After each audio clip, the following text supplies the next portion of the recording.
Hello again, Timberwolves fans. Are you ready for the explosion of Timberwolves basketball? We are back. The dynamic duo is back for the fourth consecutive season. It is December the 5th, 2011. That's right, December 5th, 2011, episode number 71 of Timberwolves Explosion. It is the long-awaited season preview for the Minnesota Timberwolves and the National Basketball Association for 2011. Timberwolves Explosion, as mentioned, is available on thesportstuff.com and on iTunes. We thank each and every one of you always for downloading and listening to this show. It is always a great pleasure to be here once again, and it is season number 4. The long-awaited, the very long-awaited number 4 is upon us. That's right. We are here, and Marcus the Forecaster is in the house yet again for that fourth consecutive season. And the million-dollar question came into this year. We didn't even know if there was going to be a season. We had no idea there was going to be a season. We were teased, and we were teased.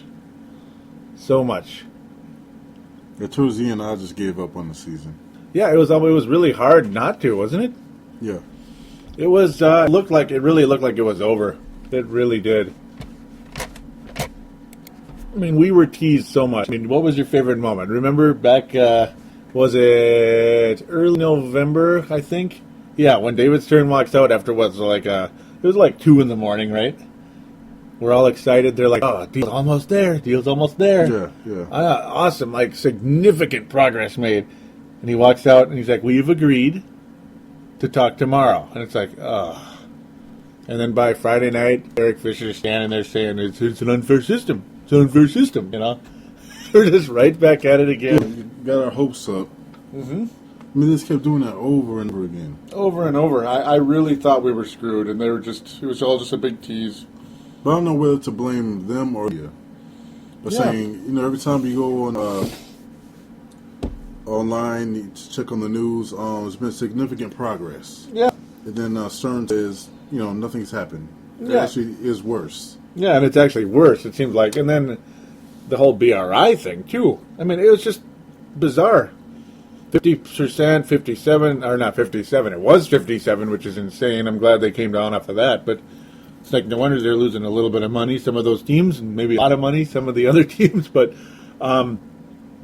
what the heck? It was just one of those deals where they finally get down to 50-50 or close to it. And then it's like, no, we want 47 because the hardline Michael Jordan and such wanted to really cut it down. And it was like, oh, here we go again.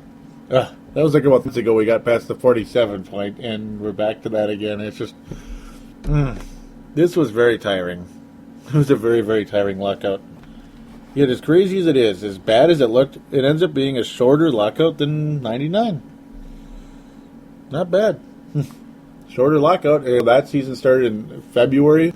50-game season. Remember, triple back-to-back games. Now it's like that's probably going to happen again. 66-game schedule. Yeah.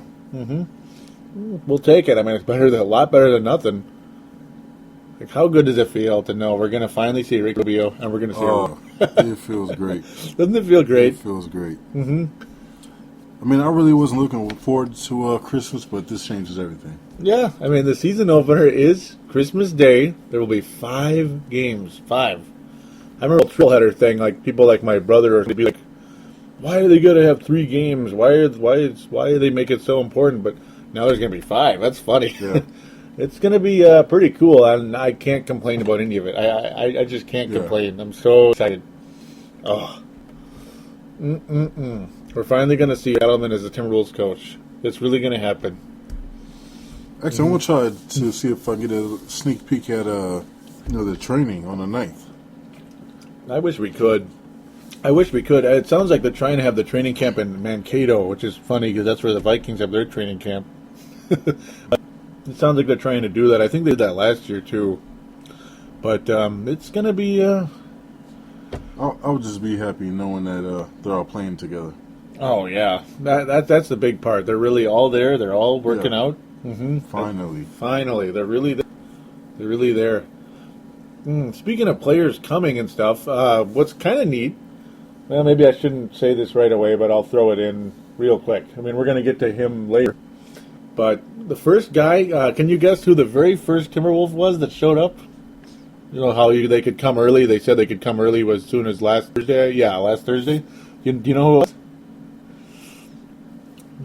Kevin Love. He was the second one. It was... it was... This is going to surprise some people, maybe a little bit. Anthony Randolph was the first guy to come. Wow. Isn't that cool? Yeah. That's kind of neat. Anthony Randolph, that says a little something, doesn't it? I'm actually glad it was him. Yeah. Because I'd rather have Randolph playing more minutes than Darko. Mm-hmm. Yes, that's the thing. Randolph. Maybe because I don't know if Darko's been fishing or doing whatever right now. Mm-hmm. But I know Randolph is actually playing and working out. Mm-hmm. And gaining muscle, like I've heard so many seasons. Gaining muscle. Yep. Yeah, but hopefully, yeah. I'd rather see Randolph on the floor. Yeah, definitely more than Darko. I mean, Darko Milicic, we'll probably get back to it in a sec, but it's like the whole amnesty thing. That's kind of a new bit going on in the NBA. I guess, we could still kind of consider this the lockout conversation. Amnesty added to the new CBA, collective bargaining agreement. Amnesty. It's all kinds of interesting stuff going on with that. It's a way. Gosh, the Timberwolves could have used that on Judge. That would have been nice. They could have Mad Dog. But then again, the thing is, you could only do like one player at a time. Mad Dog's contract just wasn't big enough or high enough. It was long, but not high. Yeah. I mean, it's funny to think they could use it, but I mean, yeah. Well, we did trade away Yard, so we got rid of him. But Mad Dog, we couldn't trade him. We couldn't give him away. Mm-mm. He was like worthless. The guy was not an NBA player. He just wasn't. Yeah, he should have just grabbed some pom poms and just that's all he dance was. for us. Pom pom dancing. Mark Mad Dog Manson. Yeah, he's the cheerleader. He's the king. Oh, sorry. No, amnesty. Now, I'm hearing conflicting reports in that, and it's kind of driving me crazy. The whole. They say you can do it to one player a year where you get him off the books to pay him off salary cap, which is nice. But then there's others reporting you can only do it once every 10 years. I don't get it. Is it once a year or once every 10 years? So that's where I'm getting a bit confused with all of that. And it's because, it's like the new CBA hasn't agreed to officially yet. I mean, it's agreed to, but it's not signed. As weird as that sounds. It's kind of strange, but it's cool. And you add the possibility of getting rid of somebody that you want. Unfortunately, though, it sounds like Portland's not going to get rid of Brandon Roy, when that was basically all they're talking about, and the Wolves should go after Brandon Roy. Now he will not be available. Portland Jailblazers are going to keep Mr. Roy in the house. Yeah. Supposedly a starter now. And even supposedly a starter with bone on bone? Huh. That's like a car without oil. Does that sound like a good idea? No. Yeah, that's kind of scary, just a little bit. I don't know. All kinds of rumors of where Roy go, like the Warriors or something, and it's like, why?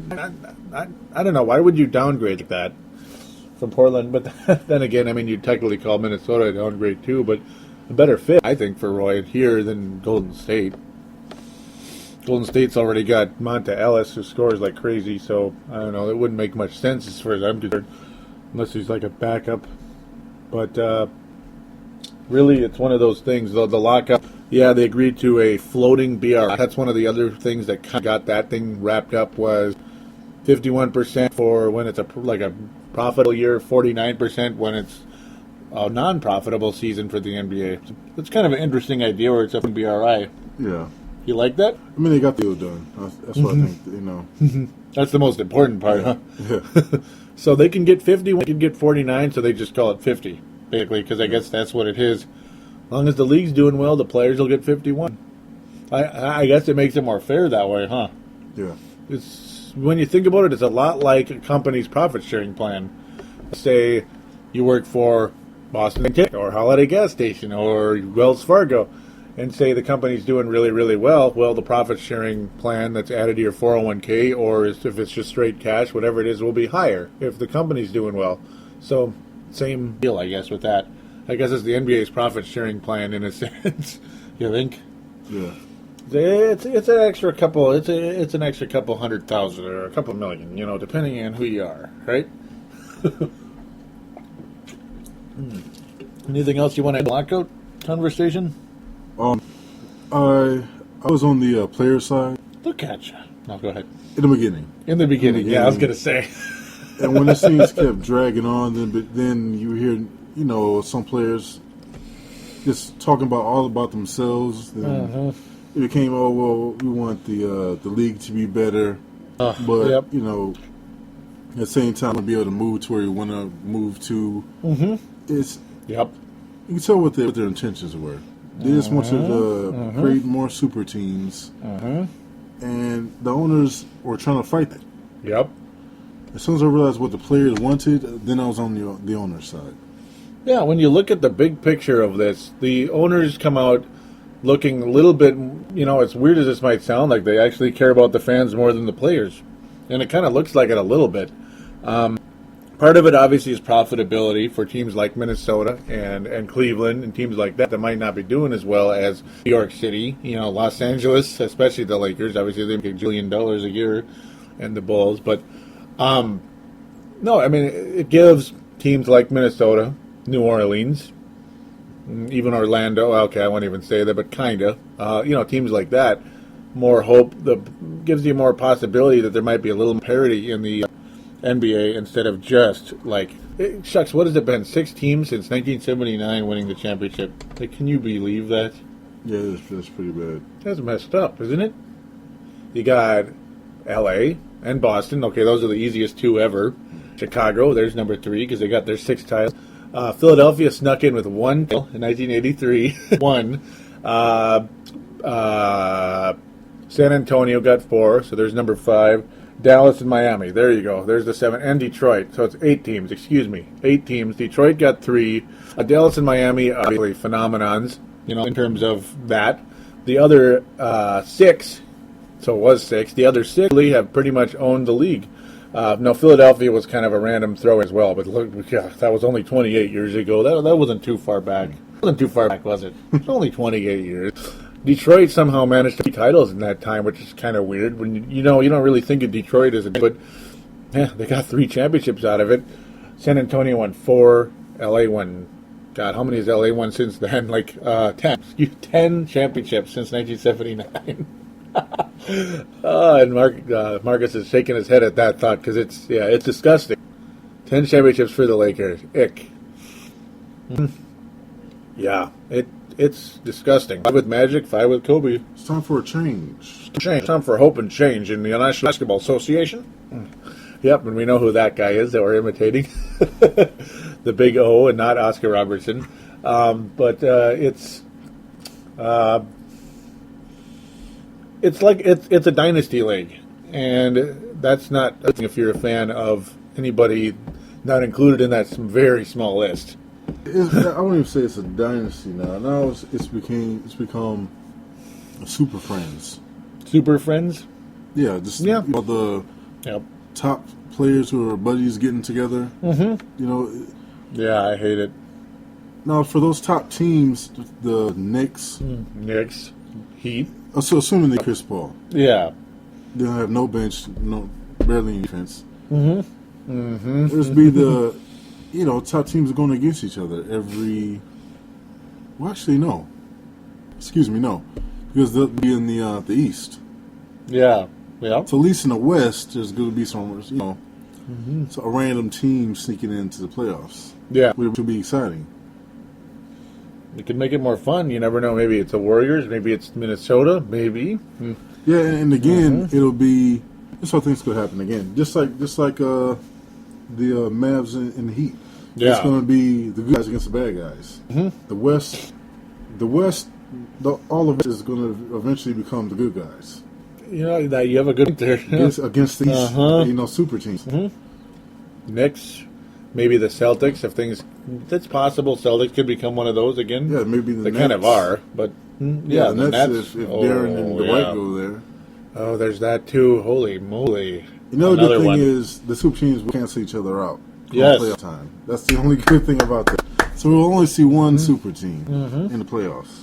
Yep, that's the good part. They will cancel each other out, or at least when they get to the finals, because they'll cancel each other out. Miami Chicago is still a potential super team too. They're the other one. Yep. And I use the word team loosely in that one because it's not. Each team isn't super. It's just the two or three superstars are on the team. Yeah, that's basically what it is. The superstars. You know.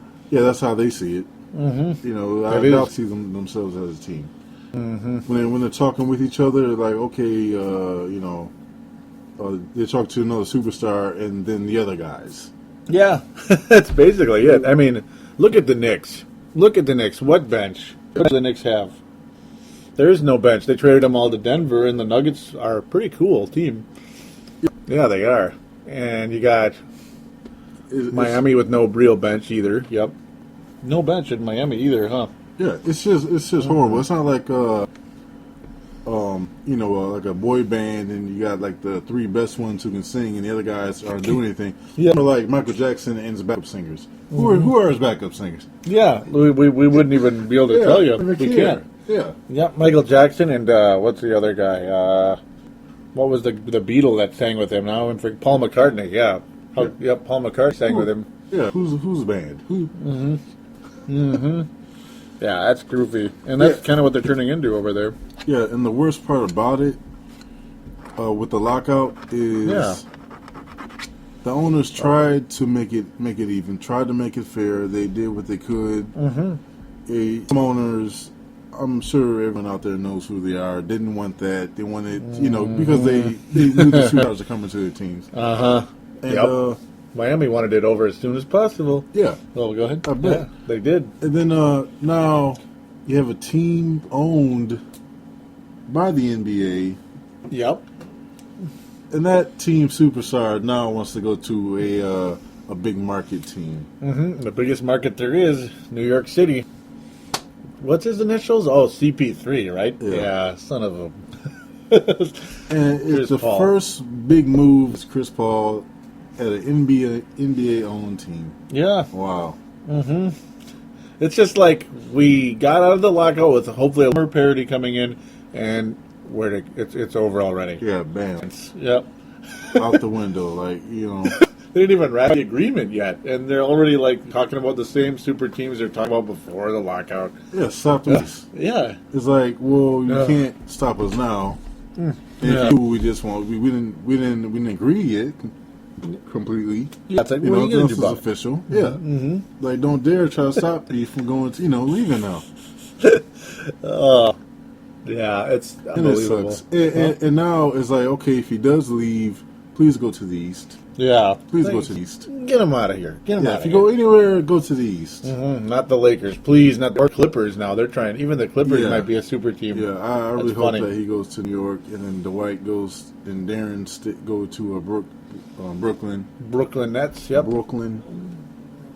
Then it'll be the West. The West is the best. The West is the best, and the East is the least, right? I like that. Yeah, isn't that cool? That's how it's going to be. And that actually will give ratings.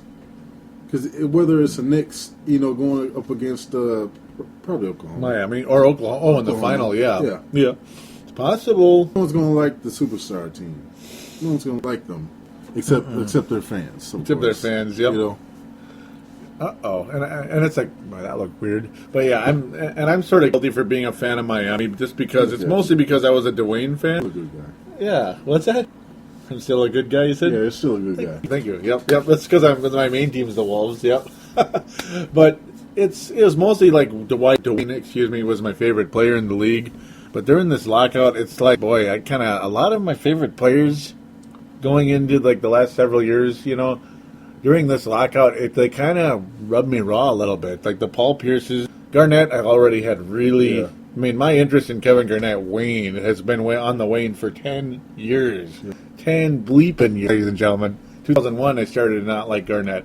But Pierce, Garnett, Wade, LeBron, all of them, they really rubbed me raw during this lockout.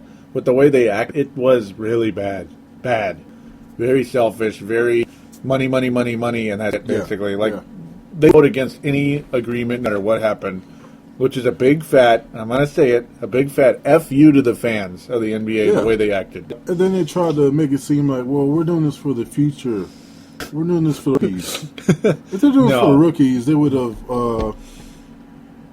They wouldn't have done what they did. It would have been over with a long time ago. They would have made an agreement saying, you know what, we want this to be, for the fans, we do want this to be fair. We shouldn't just, gang up with the other superstars of the league. Yeah, just beat around the bush basically for months too. Yeah, and they made it so bad with the owners that the owners would have just said, okay, we can't do this because we know you guys team up with each other. We saw this coming with LeBron. Yeah. It happened. Now we got Carmelo deal, and we know, Chris, we're talking to you. Chris Paul, we're really. talking to you, man. We're talking to you, Chris. We know what you want to do. Yes. I mean, come on. Yeah, and it was one of those things where it was just floating there. You just knew it was going to come up at some point. Yeah, and they're lucky that the owners decided to go ahead with this because it could have easily have not happened, and then what would happen to all the rookies? They would get nothing. The whole year they would be literally unemployed for a season. That's bad news. And they could be playing right now in college. Yeah. If nothing would have happened. At least get a little bit better. Maybe some of the underclassmen types, Yeah, they could have used a little development. Like, you think Kyrie Irving could have used another year of development? Oh, yeah. Cantor? Cantor, yeah. Cantor isn't played. Cantor isn't. Yeah, he hasn't played in like 2 years, has he? Yeah. Enes Kanter hasn't played for 2 years. Then you have Kyrie who's played 11 games. I mean, he's as raw as a steak at the grocery store, ladies and gentlemen. He's raw. He's good, but he is raw. I mean, John Wall is still raw, Yeah, he played some pickup games, but you can't really say much about those. Yeah, because, some of the videos we're going to get into later on, I mean, there's no defense in them. I mean, they're entertaining, but it's basically just guys standing there watching guys dunk. Yeah. What I did see, I did watch a couple of the pickup games with Wall, and his shot is a little better. That's encouraging. Yeah, that's encouraging because that was one of his weak points. His shot just wasn't that great. Yeah. He's just the whole season as a freshman with Kentucky, he just looked raw to me. That was like, why is everybody acting like he's, the next Gaten in his prime? I don't know, like a better Peyton almost is what they're acting like. Raw. He's still too raw. Maybe if the jump shot starts developing, there you go. Well, there you go. You got Wall. Okay, sorry. Now we're gonna start imitating Al Pacino again, right? Hope you guys liked that in episode 70. We'll just throw that out there. That was so fun. Oh my god, that was fun. But no, the players coming out really looking like a-holes. They really did. Yeah. I mean, a lot of them, especially a lot like 99, where they had a full player vote, which finally ended the damn thing. Well, a little vulgar here. No, not too bad. But no, they finally ended it. What was it? The final vote was like 300-5. And the 5 were the aging, overpaid SOBs, Alonzo Mourning, Patrick Ewing, guys like that. I forget who the others were, and Malone had to be one of them. Had to be. And then you got Garnett and Pierce and guys like that again who would against it. Actually, there wasn't a vote. They probably figured that was going to happen again, but they're like, okay. They never voted. Let's not vote. Yeah, they never got to vote. The time they finally got to vote was let's recertify the union and put an end to this foolishness. And right after they recertified the union, players and rosters were listed on NBA sites again for the first time in several months. Yeah. Cool. That's when you know the lockout's really over, when you start seeing the rosters back on the websites. Because they were basically booted off websites ever since the lockout started. So with that, we're going to take us a quick break, and we are going to get into the Timberwolves right after this.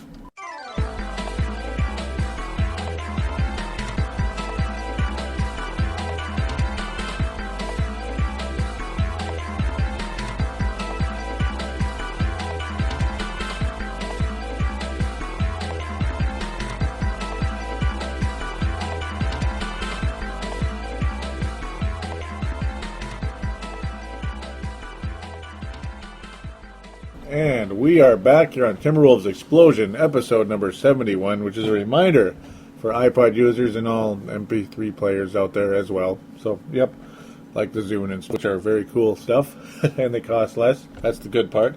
But, here we go. Your 2011, basically 2012 Minnesota Timberwolves Well, here they come. Here they come. How excited are you? I'm excited. Very. Oh, I'm very excited. I'm very, very excited. You have Coach Rick Edelman. You have Ricky Rubio. So we got the Ricks. We got the Ricks in the house for the first time. You're going to see Derek Williams debut. Kevin Love. That's right, Kevin Love. Kevin Love. Should we start with the guy a lot of people would call the franchise player? Oh, my.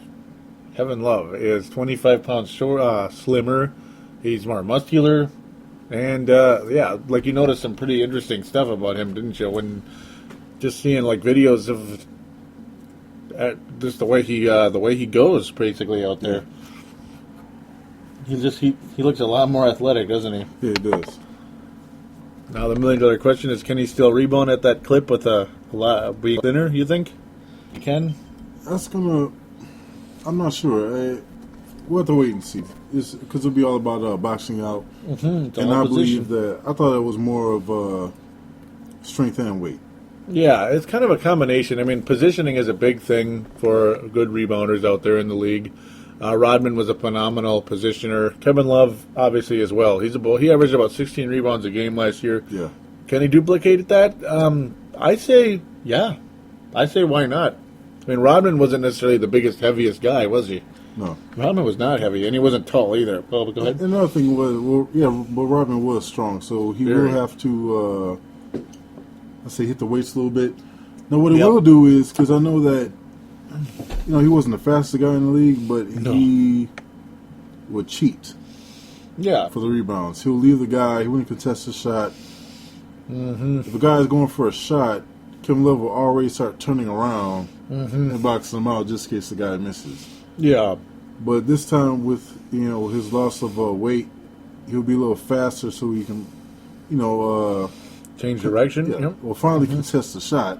Yeah. If he does miss, he's fast enough to go for that rebound. Yeah, instead of having to cheat and leave his man, thus obviously you're taking a little to get a little, so to speak, taking away from defense to get an extra rebound or two, and become a rebounding champion rather than be stop a couple shots once in a while, maybe change some shots. I think Kevin Love, I think he will have the ability to change some shots this year with that added athletic ability and quickness. I got to think so. It's fun to watch Kevin Love. Yes, it is. He's going to be... you think Kevin Love returns to the All-Star game this season? It depends on if he gets his three-point shots. Because he was kind of lucky to get in there in the first place. To get in the first time? Yeah, it could have been either him or Aldridge easily. It could have gone either way. But, that's right, Aldridge, for there to be no doubt, he will have to, again, get double-doubles. Yeah. Start winning more games. Yep. That's a huge thing, yeah. Yeah, and him on the defensive end have to be much, much better. Be more of a factor, yep. Be more of a factor defensively, changing those shots. He does have fairly long arms. His legs don't seem that long, interestingly enough. That's weird, isn't it? But I guess, that's just the way people are designed, I guess. Everybody comes out differently. Comes out, that's kind of a fun way to put it, but it's true. I think he can change some shots. I do. Obviously, Randolph is an even much bigger piece for that, for the shot blocking category out there. Kevin Love, though, definitely. I think he has I think he improves, and obviously Ricky Rubio's passing, which is amazing. We're going to be seeing some alley-oops. Some really cool alley-oops, I think, with the Gloves, the Randolphs, and the Derek Williams out there. That's going to be fun, isn't it, to watch? Yeah. Rubio. I can't wait. Really can't wait for that. Yeah, because, Rubio, that guy is... you're becoming aren't you? Damn. You're becoming a believer in Rubio? I was doubting him. I was a doubter at first. But after seeing there's a couple clips. I know I shouldn't really change my mind, but I'm starting to see a talent there and what he was saying about the reasoning of not doing so well before he got here. Yeah. I think that if Edelman has to let him do his thing. Let him work through, being a rookie. Work through the kinks, right? Yeah. And I think if he lets Ricky go out there and do his own thing, then I think he can be successful here in the NBA on the Wolves. But I don't know. It's more of a wait and see, but the excitement's definitely there. The excitement is absolutely there. The guy has he might. I was thinking this, but going into the show tonight, that I was going to say this, and just in conversation leading up to the show. This guy, Ricky Rubio, from what I can see, in limited basis, but still, I mean, when you're seeing it, you can't believe it. The guy, I believe, honest to God, will be the best passer in the league within 2 to 3 years. Yeah, you can definitely see it. You can see it. He's got Magic Johnson like passing skills, folks. Yeah, he does, and I'm not just coming up here precision. Yeah, this isn't Jason Williams. This is not Jason Williams. A lot of people want to compare him to that guy. Where, he's trying to do all these crazy, fancy passes that work sometimes, and sometimes they don't, type of deal with Jason Williams. This one's a little different, I think. This guy's different. I mean, that behind the back flip to Joakim Noah.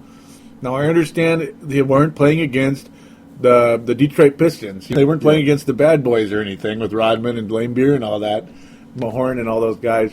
But I'm telling you, to have precision, accuracy, bullseye. Just be able to pull that off. He threw a bullseye, flip behind the back. We're talking 3/4 of a court into the breadbasket of Joakim Noah. I mean, it was like Tom Brady, man. It was like Tom Brady throwing a touchdown pass. I couldn't believe how accurate it was. That was weird how accurate it was, wasn't it? Yeah, no defense now, just to be able to do that. Yeah. To be that accurate. I mean, even if the defense was good, the ball was in the breadbasket, folks. Yeah. I mean, as in, it was a touchdown pass. it was over Joakim Noah's shoulder and perfectly into his hands, where all he needed to do was catch it and make a layup. Crazy. And we did see that Ricky has a shot. He does have a shot. He's got the three-point ability now. Yeah, I won't say he's, it's developing. Ray Allen or, Pierce mid-range, capabilities, but yeah, he will make the defense honest. It won't be like Rondo. No. Or especially early on. Rondo wasn't a good shooter. Yeah, he wasn't shooting at all. Yeah, you don't have to worry about being near Rondo. But, yeah, he'll keep the defense honest. And that's a good thing with guys like Beasley, Love. A lot of guys on the team can shoot. Yeah, they can, they can shoot. You have like Williams can shoot too. At least in college he could, and all those tests that I was talking about in the previous show. In fact, that was a while ago, like early to late September. The guy has long range and he's powerful inside. Yeah, Williams. And if Randolph is starting center, or if he's on the floor, Randolph has a decent mid range. It's not the best, but he can shoot the mid range. Yeah, and then his attack to the basket is is awesome. Oh yeah, you have at least four guys on this team. If not, well, you probably could even say five because of Wesley. Yeah. 5 guys, 5 guys that can explode to the back with the right passing point guard, which Luke Ridnour was not. Johnny Flynn, no. Yeah.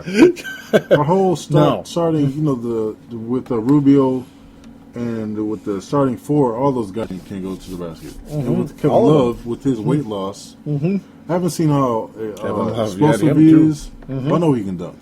Yeah. And that was before he lost the weight. Now with the weight loss, I'm really excited.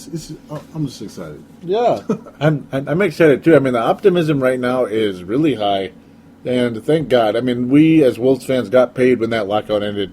Yeah, it did. I mean, that text message I got at 6:06 a.m. Saturday morning. I forget what was the date? The 28th. I'm all screwed up with the date. I feel like an idiot. It doesn't really matter. You guys, it's the Saturday after Thanksgiving. Yeah. But that was awesome. I mean, it was, buddy. I'll never forget that. 26. There it is. 26. Because I had this look. I just wanted to. Buddy. That was really cool to see that. That was really, really cool to see that. By the way, it felt so good. No, he's looking for it. Oh, I have it.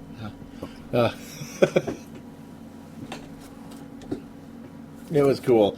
Yep, and yeah, I mean, Ronnie Coleman is the guy that got that going. But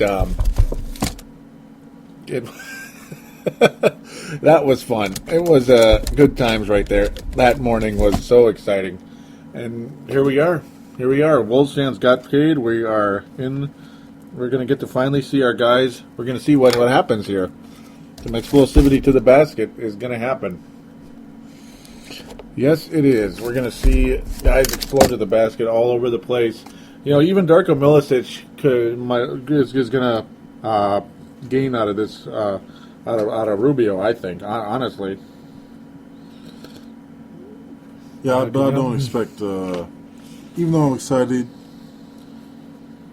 I'm more focused on the team's development than I am wins right now. Because we all know how we're feeling. You know, people were asking, how many wins do you think we're going to get this season? Yeah. 35. 35. I'm not even concerned about wins right now. I want to see. I mean, I want them to win. Yeah, it's more I hope about so. Development right now, for this season at least. Yeah, because this season I want wins. Mm-hmm. Yeah, there's too many rookies right now. I mean, you have two of your major cogs are rookies. Yeah. Rubio and Williams obviously have not played in the NBA yet, and they've not even practiced really with the NBA team yet either because for obvious reasons. If there was no lockout, they would have been able to practice together during the summer. Yeah. And yeah, they had the option to practice together, but it would have been more like in a unified situation in the Target Center and stuff, which they used to do. Couldn't do that. They couldn't work with the coaches like Adelman and stuff, or whoever. And honestly, now they get through finally. And I honestly think that our preseasons will go into. I think we're just going to write off this season as a Wolves team because I think we have so many guys at every position. Yep, that's a big thing. Yeah, so many back-to-backs. Yep. I'm thinking most teams, their starters are going to be tired.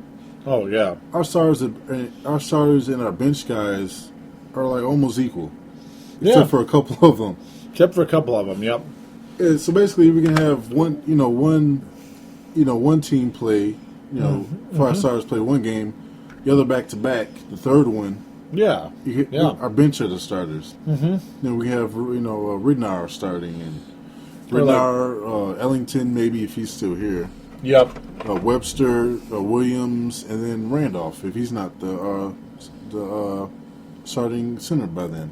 Mm-hmm. Which is possible. Yeah, you have to assume all the other starters are tired. Mm-hmm. Yeah, if in talent-wise, I think we're a pretty deep team. Oh yeah. In terms of at least guys that deserve to play. Yeah. Yeah. Guys that deserve playing time. I mean, like almost basically everybody on the roster deserves playing time. Yeah. In general, I mean, because Johnny Flynn's gone, so. Him. Yeah, I would say at least there's just one guy I wouldn't want to see take up minutes from someone else. That's Lazar. Oh, that's Who might fool? And that's number 12 right there. I think that's Lazarus. Yep. Yeah, I want to see Lee play. Oh yeah, and there's so many back-to-backs. We can have one game where Tolliver's mainly in. He's a starter. Mm-hmm. Lee's a starter. Mm-hmm. Those guys who won't get many minutes. It will be Ridnour at point guard, Lee or Lee at point guard, Ellington, Lazar in small forward. Mm-hmm. Or just to see what these guys can do if they have started minutes. Yeah, and then Pekovic at center.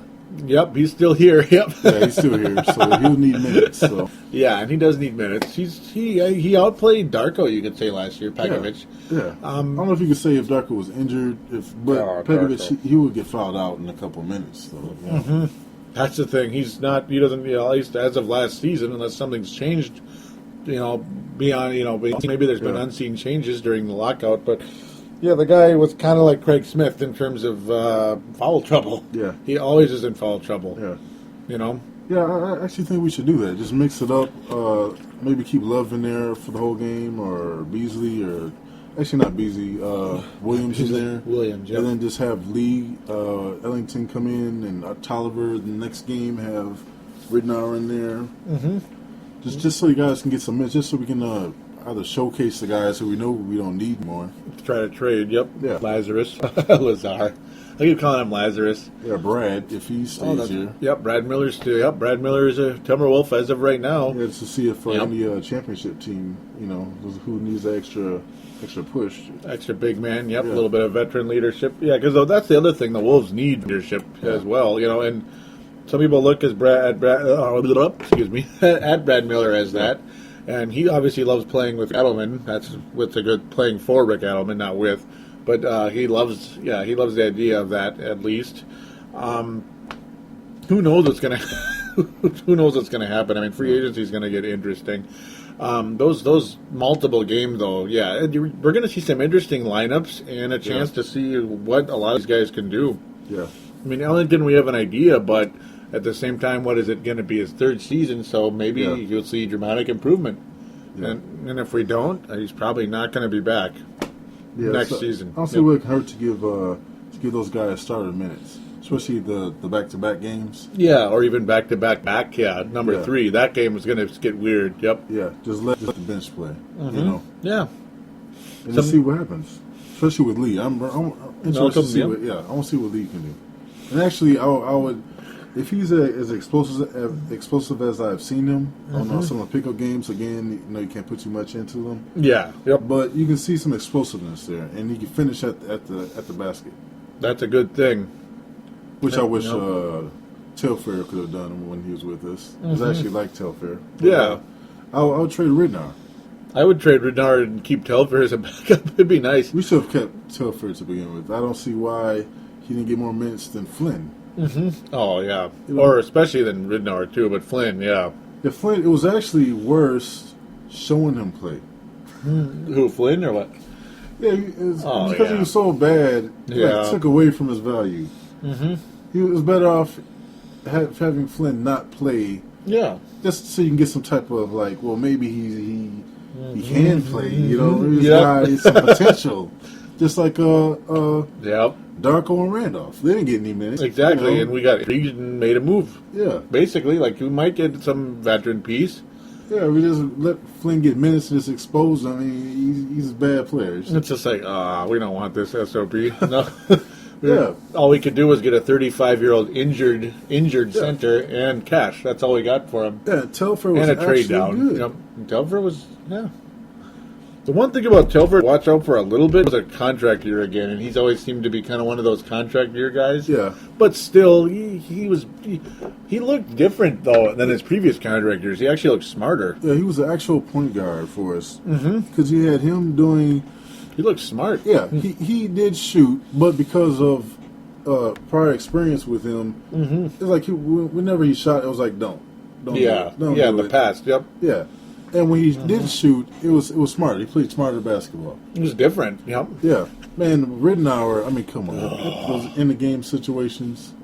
He killed us. Yeah, you can't tell me that Telfair was worse than Ridnour. I mean, yeah. I mean, it just seemed like Telfair's over the last 3 years or so, IQ went up for whatever reason. After he left Minnesota, his IQ went up, and he came back, and it was different. It was just strangely different. And it seemed like he went to some guys. Who, Telfair? When they're open, no, Ridnour. Oh, Ridnour, yeah, that was just bizarre. Those late game situations. Yeah, when you listen back to old episodes, if you guys ever like to do that, on the sportstuff.com, those archives icons. Excuse me. But no, you can hear us. You can hear me flipping out. You can hear both of us flipping out about some of those decisions by Luke Ridnour, which honestly I think could and should have gotten Rambis fired because. Yeah. Why are these mistakes not getting best? It's almost like just go out and do it again. Damn it, go out and screw it up again. No. and again. It was every time. And he was doing pull-up jumpers as if he was MJ against the Orlando Magic in the 90s. It's like, dude, come on. He's taking pull-up jumpers like that's his team. I couldn't stand it. Really, when I watched some old Bulls games, Ridnour reminded me of a little bit. Another guy that I think, Phil Jackson did something that Kurt Rambis didn't do. What did Phil Jackson do to B.J. Armstrong? That's who I'm trying to lead up to. BJ? B.J. was kind of obnoxious. He would just keep shooting, regardless if it went in or didn't. He would just keep hogging the ball, right? All the time. What did Phil Jackson do? Even though the guy made his three-point shot, he didn't just say, "Oh, stay in there." He took him out. He took him out. Even though he made it, it's like, dude, that was a really ill-advised shot. What are you doing? Sure, you got lucky. Thanks. We appreciate it. Sit down. And Kurt Rambis wouldn't do that with Luke Ridnour because Luke Ridnour is the 29-year-old veteran.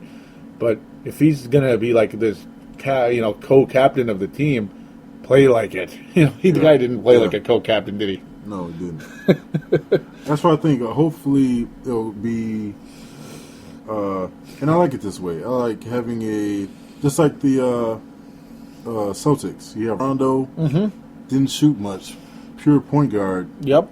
Then you had he was good. Eddie House. Oh, that's who it is. Yep. Excuse me. Yep. Eddie House. Yeah. Came in for scoring. Yep. And so we can have that same thing with Rubio and hopefully Lee. Yeah, Malcolm Lee. I mean, a lot of people.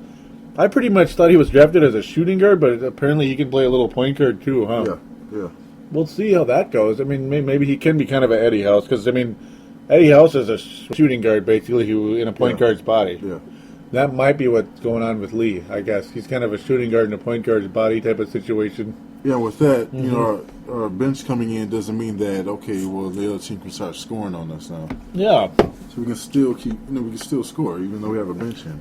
Yeah, it's not like we're gonna die if like a lot of our benches in. Whereas in some years you could have said that a little bit. Yeah, and our bench is Webster. Yeah, Lee.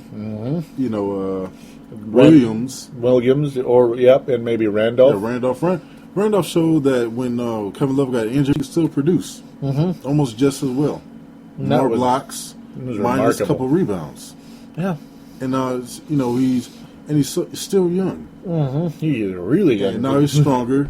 And even if he had Tolliver, and Tolliver can shoot, he had a high percentage and he hustles. And he's probably the captain, I think. Yeah, I believe so. I think he's the captain. Yep, at least as of right now. Yep. That's what I'm saying. If certain games, if we had those guys starting, I don't know if we'll win. Yeah. But we'll be competitive. Yeah. We'll make completely dumb decisions all the time, like Luke. Yeah.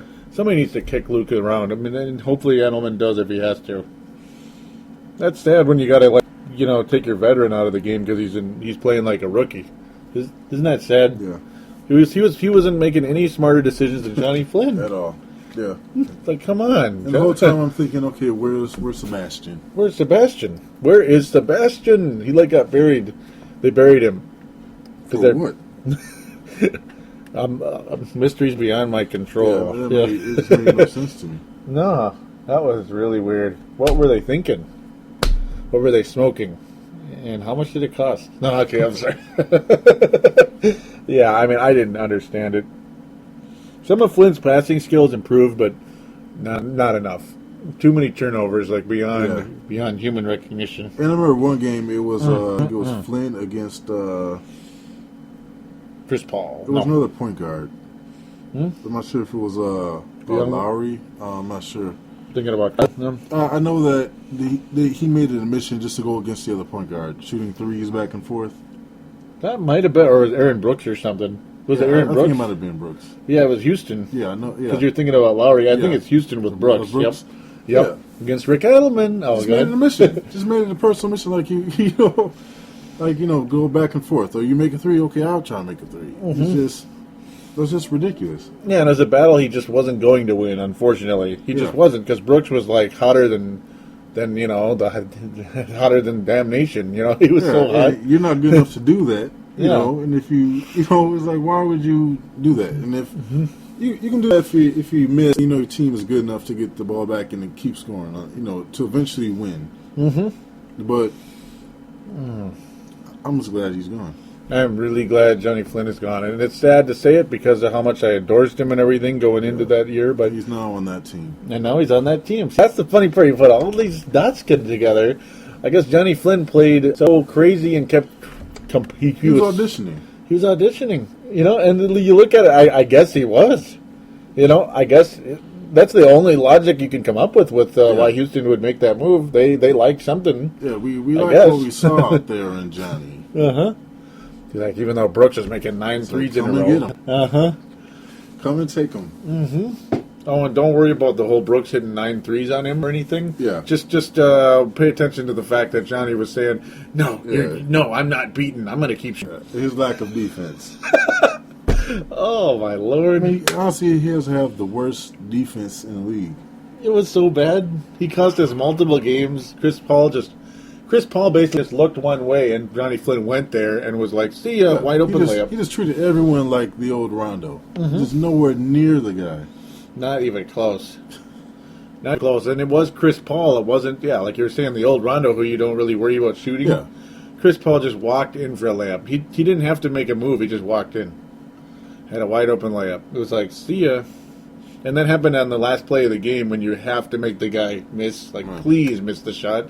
It wasn't like, with like 3 minutes left in the second quarter, well, oh, shucks, he scored, It was like the game-changing moment right there, and he flailed. I almost swore. I almost said that. Yeah. Man, I'm just so happy with this team. Bleeped up. Yep, go ahead. Yeah. I'm jumping another on guy Flynn we too forgot much. about. Yes. Beasley. The Beast. He's another guy who lost a lot of weight. He did. He I did. really think he's trying to stick to that small forward spot. The Beast. Yeah. Because, he obviously has competition at it now more than he's had. Yeah. Derek Williams is absolutely competition at that position. Well, I think Williams, Williams lost weight. Derek Williams? Yeah. Not as much as Beasley, I don't think. But Williams has lost some weight. And I think that he's going to get time at the small forward in the power forward spot. So I know he's going to get his minutes. Beasley or Williams? Williams. Oh, yeah. He's definitely going to get some serious playing time. And it's like, in a way, you almost have to because the second overall pick. But then again, who am I to say that with Marvin Williams in Atlanta? That did not work out at all. He's just a role player at best, Marvin. I think eventually I would want Beasley to be a six-man. I don't know if he'll accept that. It's one of those situations where if something doesn't change in his game, he's going to have to be a six-man. Yeah. His defense is horrible. His shot selection is below average. When he puts the ball on the floor, you kind of hold your breath. Yeah. He's got Antoine Walker written on him. And a lot of turnovers. Lots of turnovers. Was it five or six here and there? It's like that's just not acceptable at all. I can't handle it. He's not a point guard yet. Sometimes he tries to be. It seems like everybody wants to be something they're not. Have you ever noticed that? Well, it's like guys on our team are like positions that they shouldn't be in. Yeah, it's like weird. Johnson, I would rather have him as small forward. Yeah, that's something we have sworn by since he came in the league. He is a small forward. Yes. For fun, I would like to see him, as a Laker. No, don't say that. So Kobe would have his Pippen. I think eventually, if Johnson got better handles, I think he'd be better than Granger. More of a Pippen than Granger. Wow, that's a statement because Granger can score too. He's like a 25-point guy. But maybe Granger really isn't. It's like his 25 might be bloated a little bit because there isn't much scoring options over there. That's part of it, isn't it? Yeah. It's got to be. Just like Walker's scoring went way up when he went to Atlanta one year. He was averaging 23 a game. You don't think Antoine is a 23 guy, do you? No. Never. But because he was just hogging the ball because there was nobody else there to score. Yeah, with Johnson's defense, I think he'll be the Pippen. He could be. L.A., not Atlanta. He doesn't really have one because Gasol kind of fell asleep again. Yeah. And this time it looks permanent. He fell asleep a couple of years ago against the Celtics when the Celtics won their title in '08. And then he looked good for 2 years and won 2 titles. And, I don't know. Yeah, you kind of say, I don't know. I won't say Arteta's a Pippen. He's kind of, good on defense. Yeah, he's a phenomenal defender, when healthy. Yeah. And when he's engaged in not sleeping. He's kind of lazy sometimes, Artest. Yeah, I wouldn't ask him to do much scoring. No, he can't either. It's bad. Even though he's in his 30s, he's still a dumbass. There, I said it. He still is. Oh, man. I can't believe he said that, though. Look at you. That's like our favorite player, pretty much. Wesley Johnson. I'd like to see him as a Laker. Look at you. Look at you. Well, I'd rather us have a Jordan type. Well, we need a shooting guard like Kobe. We need Yes. Crawford. Yes, Jamal. Look at you. Maybe Crawford. Of course, he's like a free agent whore right now, though. Everybody wants him. Oh yeah. That sucks. You know, just like Nene too. Oh, everybody wants Nene. Oh, they're asking for a lot. Nene and the Chandler. Mm-hmm. I think we got Chandler. If you got Chandler, our team looks so much better. Mm-hmm. 2 other stars. It would. It would look better Chandler. because we have the cap space to make some type of financial move. Yeah, because if you look at our roster with the pictures, yeah, it's like it was like there's no star there. No. Looking at our team, it's like okay, well they'll have a lot of potential. Love can rebound, but Beasley's hit or miss. We know he can score, but there's no He's hit or miss. Yep. There's no names that like hop out at you like your average fan. Maybe Rubio later, but not yet. Yeah. Too early, right? Yeah, but if you see Chandler, other side and be like, okay, maybe they have something going there. Maybe I'll check them out. He's a piece. Yep. I'm like afraid of like, I don't know. It's like who is going to come here? That's really the hard part. Like, a lot of people said we were going to make a heavy push for Shane Batty. Oh, and by the way, folks, as you can tell, we're slowly merging into free agency now from the Wolves, but it's kind of the same thing. The Wolves and free agency merged together. We'll eventually close with predictions. We'll get to that shortly. But yeah, right now I guess Chuck Hayes has kind of been the favorite for the Wolves free agency. It's not very exciting, but I guess not the worst thing you ever heard. Chandler, it's like I think that's another one of those deals where everybody wants him. Nene, Crawford, and Chandler. Everybody wants those guys. So it's like I don't know. It's like I don't see them getting any of them. Unfortunately, yeah, I would love it, but for a lot. Yeah, they probably want $10 million. Oh, it's higher than that. Is it? Yeah. Oh crap! Because when I say 10, I mean like per year. It's even higher, huh? Yeah. So they want like 12. Oh, great! And that doesn't surprise me. Started at 14, or I'm not. Well, don't quote me on that. Mm-hmm. No, and one thing again, the whole contract year thing. Watch out a little bit on those guys. I think, except for. I think the safest bet when it comes to the whole contract year BS, because a lot of guys, like Chandler and Nene especially, who have not had the most successful career consistently, you know what I mean? Year by year success. Watch out for those guys in their contract years, because they're going to look like an all-star, and then you sign them to $50 million in 3 years or something, or no, like probably more like 60, 70 for 5 years, and you're going to be kicking yourself about a year and a half from now. Saying, why the Sam Hill did we sign this guy for 11 a year, Yeah. And when he's averaging like 6 points and 6 rebounds, and playing like he's 40. It's like you're going to be madder than hell if that happens. And, basically, you know what it's like? You could call it? What? Darko syndrome. Darko syndrome. Like, look, like what was Darko... Anything as exciting as he was the year we first got him?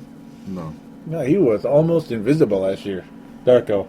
I have a sneaky feeling. Like, Nene is the most talented, I think, overall. But, no. I don't know. I never really liked him. I never really liked or trusted Nene. Chandler has the special skills that Nene does not. In general, Chandler, I think, has a lot of special skills, but for whatever reason, he couldn't always put it together, and it drove people crazy. Like, why isn't this guy consistently getting 11 rebounds and 3 blocks? Why is he sucking so bad? What the hell? And got people frustrated. To me, like, Jamal Crawford is the best buy, I think, if you want to look for a best buy out of the group. Yeah, Crawford, yeah, definitely. Mm-hmm. Because I think he'd cost less, and you're most likely going to get the same production out of him that you've seen. And he has leadership skills, too. That's what I like about... Oh, my Lord. Okay, who's saying this? Nene wants 17. Oh, my... That's never going to happen. Chandler was 20. He can't. I hope that's not real. They're out of there. 17. Oh my fudge knuckers. Okay, sorry guys. I was dancing around saying Jamal Crawford has the most leadership skills, but I pretty much closed on that. He has the best leadership skills out of that Crawford, trio. Yeah, Crawford. That's got to be exaggerated, though, doesn't it? Did you hear those numbers, ladies and gentlemen? Chandler wanting $20 million. I don't know if I buy that. There's no way he's going to get that. I mean, annually? No. He must think he's Garnett in his prime. But then again, Garnett's now worth $20 million. I think Chandler's asking for that because he knows how valuable he was in the playoffs. He did help them win a title, like a title. He knows that's a big deal. How much money the owners are willing to spend. Mm-hmm. Some owners out there are going to spend money, folks, yeah. Unfortunately. Some of those owners are going to spend a lot of money, unfortunately, for Wolves fans and other guys like us. And actually, our owner is willing to spend. He is. If you think about it. Given the right situation, yeah, he is. He has. And too much to the wrong guys. Yeah, Garnett especially. Yeah, I think he knows he's been burned too many times now. Mm-hmm. So now he's more concerned about breaking even. Yeah, it seems like it. I mean, at least they signed the coach. That's the good part. Yeah. I think he's more willing, especially if you got Adelman option for some guys. Yeah. I think he's willing to shell out some money now. He has. Again, I should say. Mm-hmm. Yeah, as long as you don't make the Trent and Hassel moves anymore and Troy Hudson's. Yep, that's right. Amnesty would have been nice, huh? Hudson and Yarich and Hassel. Unforgivable contracts that just buried this team. Terrell Brandon was a really bad one. Somebody's comparing. That's kind of crazy. Somebody's comparing Derek Williams to Kobe. That's kind of weird. It'd be nice, but I don't know. Maybe. No, I didn't say that. I mean, nobody really knew what Kobe Bryant was going to be when he first came in the league. Yeah. And he ended up being a lot. He ended up being an awful lot, didn't he? Mm-hmm. Yeah, he was, the 17th pick in the draft by the Hornets. He was a nondescript high school player. Well, people knew he was good, but you never would have guessed what he was going to be. Boy. For you, it's going to be fun. Like, a guy I would like the Wolves to get would be Shane Battier. Would you like that? Yeah. At the right price. Yeah, at the right price. At the right price. I don't know. Again, for the right price. It's low. Not $5 a year. I don't know about. Yeah. I would take a look at Mafau first. Oh, I love him. Oh, but do you remember the one thing about him, though? The silver lining? He's a restricted free agent, and the Nuggets are way below the cap. That's right. But meaning they're going to probably bank even if we were crazy and try to get him for like 9 or something. They might even match 9 because they're crazy enough. Actually, he's good. I want the Wolves to offer almost every free offer sheets. Yeah, just to raise their prices. That would be funny, like crazy offer sheets. That's what every small market team should do. Like, yeah, you want to follow? Yeah, $60 million, you sons of bitches. Okay, yeah. I said it. And just in case a guy does, one of the owners who are willing to spend the money, say they do get a follow, bloated price. Yeah, that'd be funny. Amnesty. Just go ahead and use it, That's funny. Just go ahead and use it on them, pay them and say, okay. Yeah, that's funny. Look at Marcus looking to find all these loopholes in the system. Or just keep them. Or just keep them, and then for another team who's over the cap, you didn't use yours yet, give you a follow, just pay them off. That's funny. You could just give him amnesty, just get him out of here. That's it. That's funny. You'd still have to pay him, though. Yeah. That's the crappy part. It's pricey. Like we'd have to pay him. Yeah. Even if we overpaid. That would hurt. I think he might be able to trade him. I don't know. Maybe it was a bad idea, but yeah, I mean, as long as maybe inflated. Yeah, overprice him a little bit more. Yeah, than, overprice him a little bit, not like $15 million or something. That'd be like whoops, like crap. Why did we do that? Yeah. Like we just signed him to like a Kobe Bryant contract, and he's a follow. Yeah. I like a follow though. Oh my! Anybody that can score and defend at his level is a valuable piece in this league. He is a hell of a defender, isn't he? Yeah.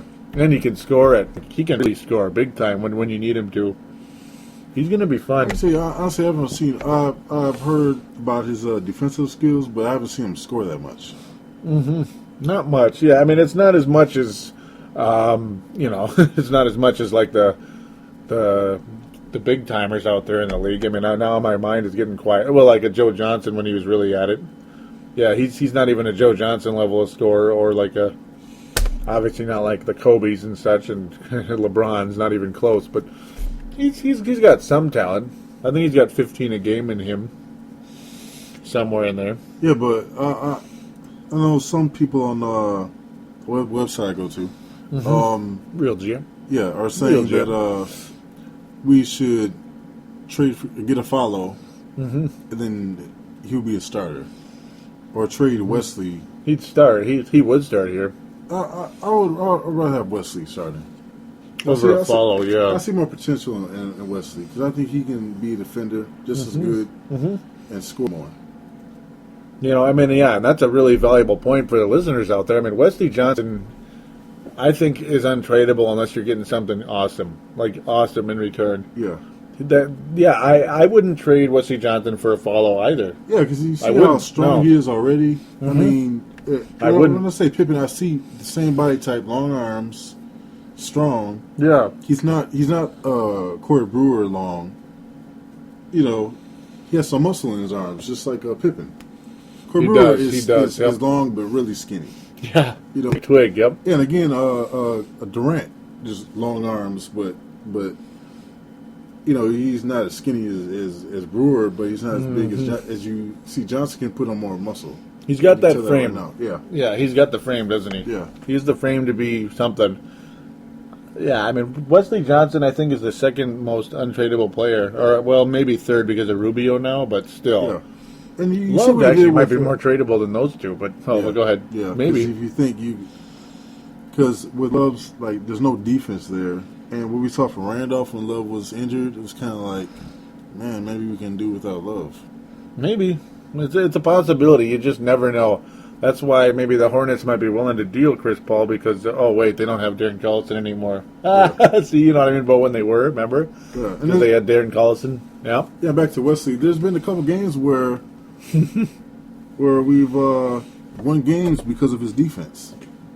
He was very valuable, like a Houston Rockets game last year. I think we won. Yeah, we did win a game in Houston last year, which shocked us. Yeah. We actually won a game in Houston, and he had 4 blocks in that game. Yeah, then that Warriors game where he blocked Bonta at the end. Yeah. Yes, I do remember. That was awesome. We were just like watching like, oh, wow, we beat him. That was great. Yeah, we beat the golden curse.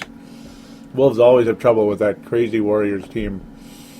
Except when they had Chris Mullin and stuff, when they were supposedly really good. The Wolves were terrible way back in the early 90s.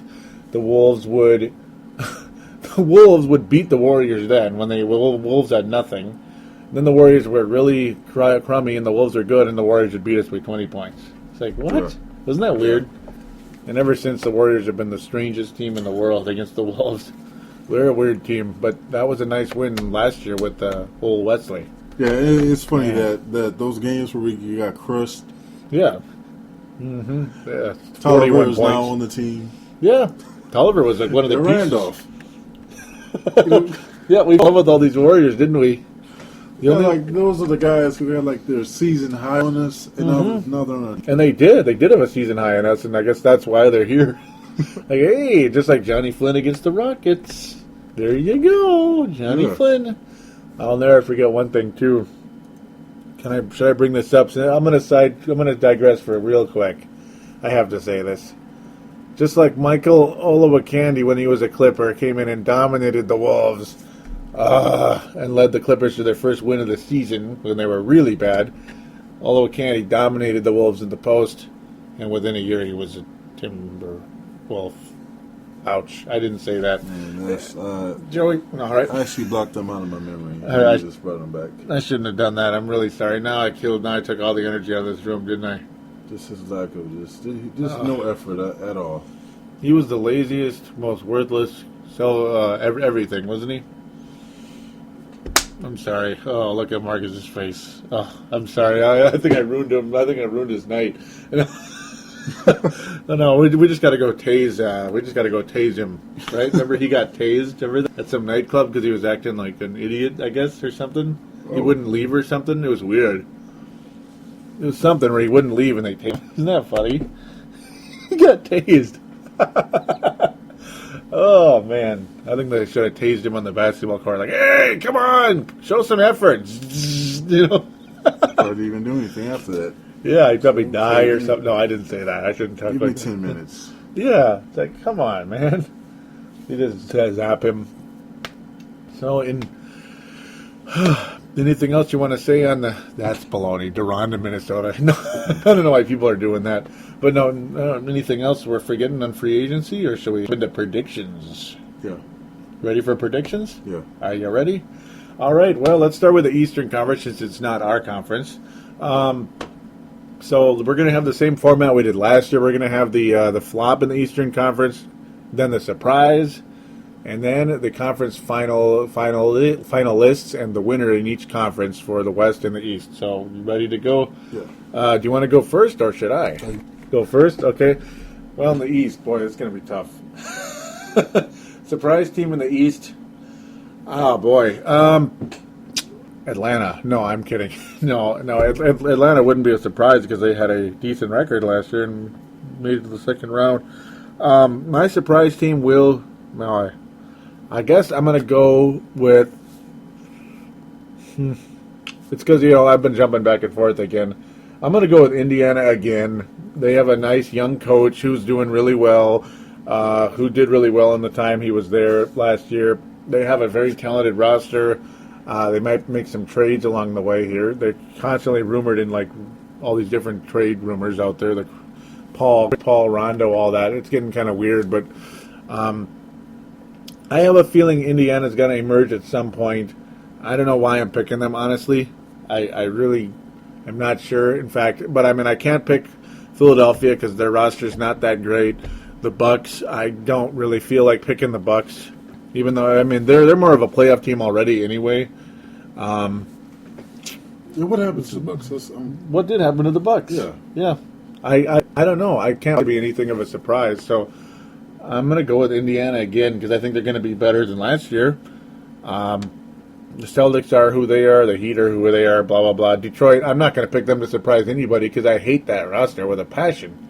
Even though Lawrence Frank has got to be better than that pile of garbage they had last year as a coach, with a Kuster or whatever the crap his name was. He was terrible coach. Vogel, 38-year-old Vogel is the coach. I think the Pacers emerge. So who is your surprise in the East? Yeah, I have to agree with you. For my surprise team, it's Pacers. Mm-hmm. Especially if Hibbert shows that he can play consistently like he did at the beginning of last season. Yeah. They'll be a very good team. I like again Collison. That's the key. When the Chris Paul got injured, Collison looked great. Yeah. When they're on the Hornets, yep, he was a rookie there. And I was actually, though he was playing so well, I was thinking maybe the Hornets would just trade Chris Paul now. Mm-hmm. Yep. Remember all that? Yeah. Remember that? It was like, there you go. There's your superstar. Yeah, Chris Paul's injured. Yep. Why keep him if you got this guy who looks like he can do just as good? Yeah, and then the Hornets could have gotten a lot of pieces in return for Chris Paul, maybe. Yeah. Because, they still view him as the top 2-point guard in the league. Yeah. And you got Collison, who could be a top 5, 10 guy. And he didn't do as well last year for some strange reason, which surprised me. Yeah. Like, I picked them as a surprise team last year because of those additions. And maybe it was coaching. Because you see what already happened to a forward and... Oh, that's right. Yep. And... Jamal Tinsley? Yeah, Jamal Tinsley. Yeah, Yep. Tinsley. Yep. No, he's in the D League trying to get back at it. Yeah, it's like point guards don't survive there. It's weird. Though they fired the coach, Jim O'Brien. That was one of the keys. And they got in the Vogel guy. He was the interim that ended up surprising people and leading a team with a pretty nasty record to the 8th seed. At least they kind of came back and made it. They had a winning record in a not that good division. It's a bad division with Chicago, I guess. Yeah. That's funny when you look at that. Detroit and Cleveland. It was a decent division, though. Milwaukee. But, I thought last year as well, like the Pacers is a perfect marriage. You have the penetrating passing point guard with a ton of great three-point shooters and a big man. Yeah. So why shouldn't the Pacers be like a 50-win team? Yeah. And what Hibbert showed, it's like he Talent. couldn't be stopped in the beginning of the season. I don't know what happened. Yeah. What to the him. hell? What happened to him? No idea. Was he hurt? Was he mentally, did he hit a mental wall? What the hell? No idea. But if he can get it together, maybe it was just immaturity, or maybe it was more injuries than meet the eye, and maybe he's healthier now. Yeah, because at the beginning of the season, he was a beast. Yeah. And, Awesome. And during the fantasy league that I was in, I was just kicking myself that I didn't get him. Yeah. Because he was a serious sleeper. He was a serious sleeper, and then after that, he was seriously sleeping. Yeah, I did. It was me. Yep, it was me. Yep. I was the one that got him. I was so excited, and I was enjoying it. Team looked so good, and then he was like, by later in the year, it was like 8 points or 8.6 rebounds. Yeah. Damn it. No blocks or one block. It's like, It's like Darko Milicic time. Yeah, some of those games in the beginning, I think I had him. I grabbed him. I think you did on one of the leagues, yeah, because you're in a couple leagues, so maybe you picked him up. Yeah. His stock dropped a little bit, and you took him. And it was the top shot blocker for a moment there. He was really kicking butt, and then next thing you know, it was like, it's like his weight caught up with him, or I don't know what the heck it was. Yeah, and again, hopefully for the Wolves that Darko does get back to that point. Mm-hmm. For the Wolves' sake, and also for the sake of trading. Yeah, wouldn't that be nice? Then we can sell. You can sell high, and they need to do that. I don't know if they'd be able to, because Darko's one of those "you've been fooled" types. Yeah. And people have been fooled too many times. Fool me once, shame on me? No. Butch. No. Crazy bad guy, crazy guy who couldn't talk. So now I guess if there's anything, then there's nothing left in Indiana. No, I think pretty much covered. Yeah, we could slide into the Eastern Conference flop, because we'll try to move right along. Eastern Conference flop? Well, should I say it? Marcus, should I say it? I let them know. Should I say it? Go ahead. The Knicks. Yeah, the Knicks are going to flop. Yeah, I think so. I think so. Yeah, I mean, they're a bunch of guys who have a very selfish agenda, who have no real... sure, they've been on teams that have won in the past, but that team does not seem to understand what they just have a selfish agenda. I think the Carmelo. I never really liked Carmelo Anthony. Amari Stoudemire. I've never really liked Amari Stoudemire. If Chris Paul goes there, he's got some leadership ability of some kind, but his agenda is in the wrong place. Absolutely, and it's going to be hard to root for the team. Second, it's going to be hard to lead that team to anything, I think. I don't... I kind of like the team in some ways. I just like the New York Knicks in general. But then, just because of the history, the building, the colors, everything, I think it's cool. New York Knicks. Yeah, I mean, you had Derek Harper and Patrick Ewing and all that in Oakley. That was fun. Even though we were rooting against them sometimes, like Houston Rockets and Bulls and stuff, but still, they're a fun team to watch and respectable and stuff. But I don't know, Carmelo Anthony and all them, I don't think so. I don't think it's going to work. I just think it's going to be Marbury and stuff all over again. Yeah, after Isaiah got there, I just stopped liking the Knicks. Yeah, it's Marbury situation all over again, where they spend too much and they don't win.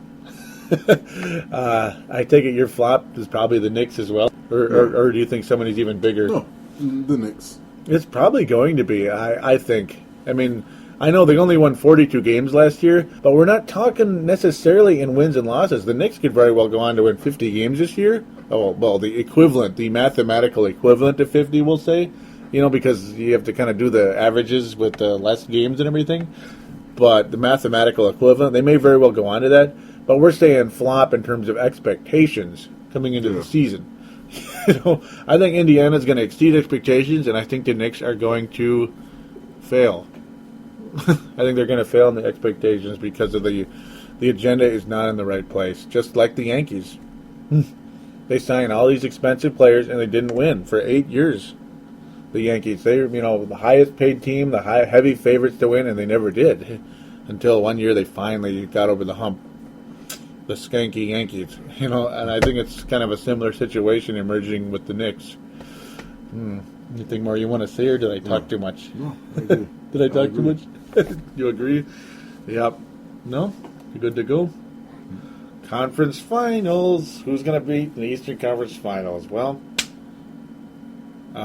Miami is going to be in the Eastern Conference Finals. You're like, Joey, don't do it.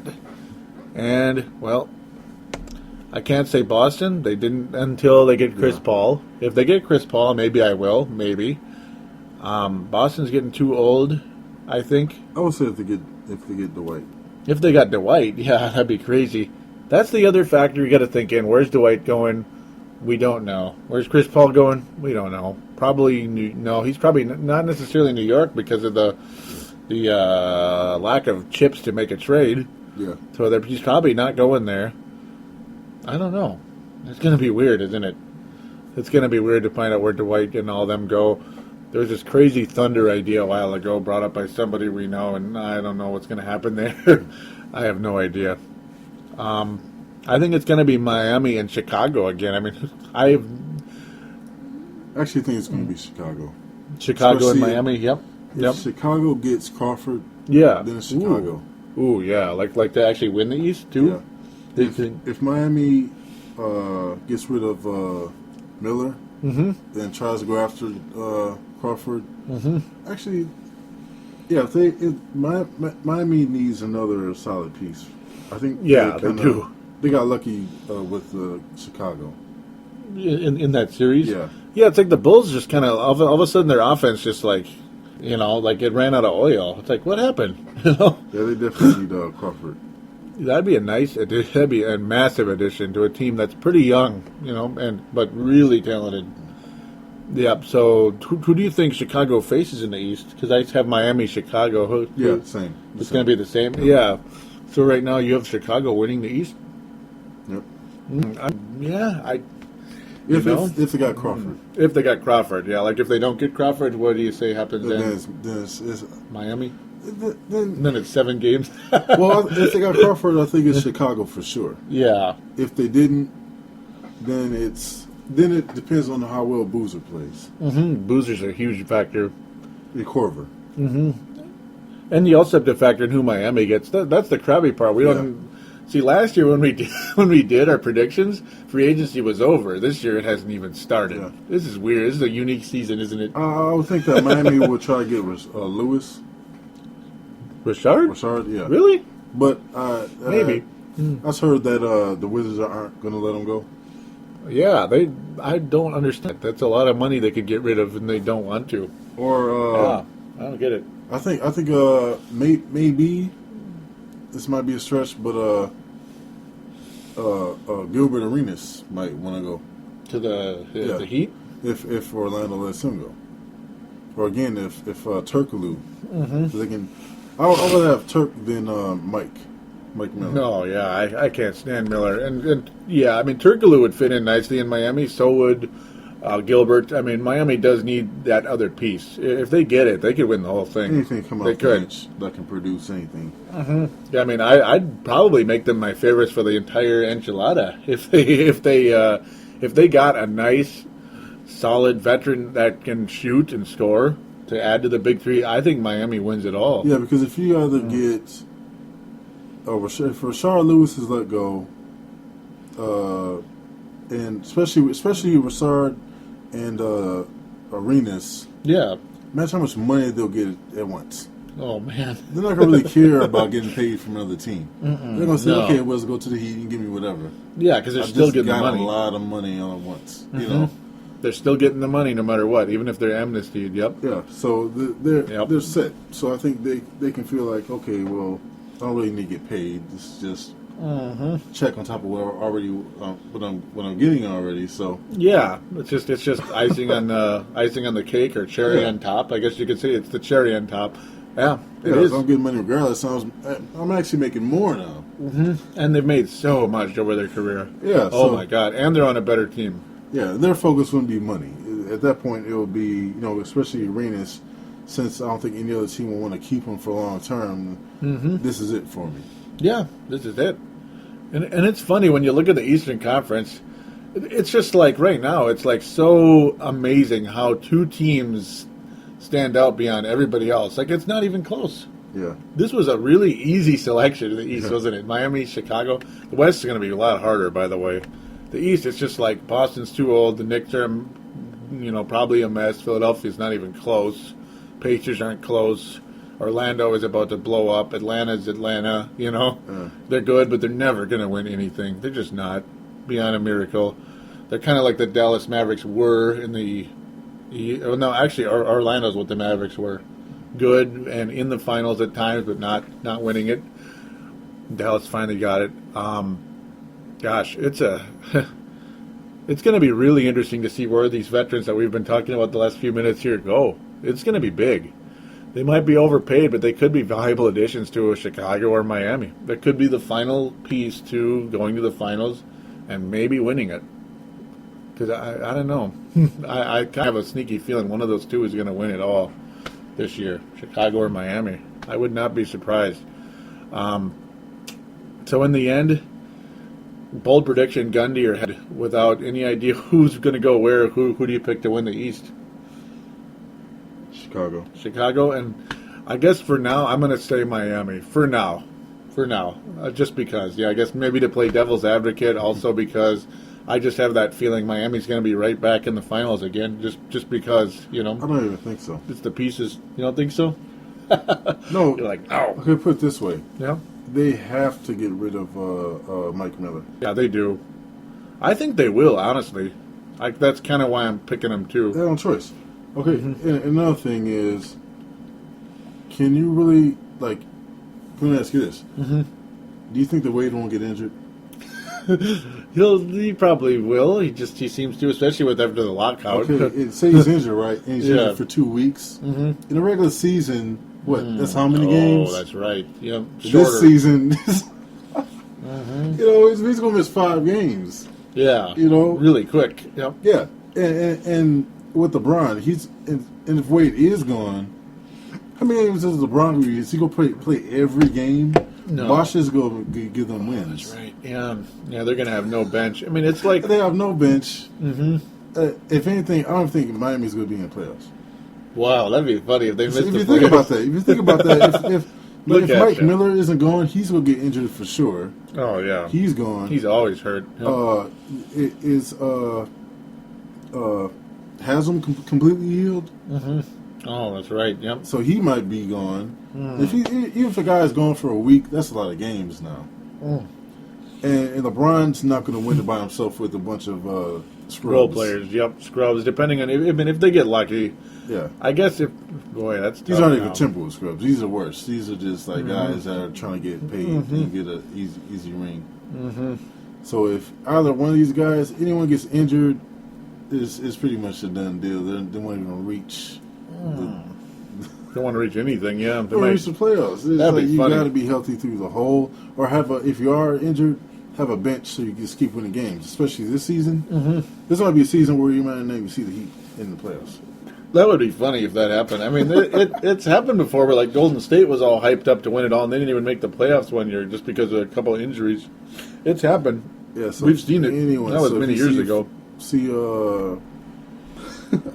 You see Wade on the ground crying. Oh, that's it. That's the end of no playoffs. So that would be like, I guess I'll say if Miami stays healthy, they'll win. If they don't, there's no way. Yeah, obviously, because there's not enough. Yeah, this is a season of team, and the same goes for New York.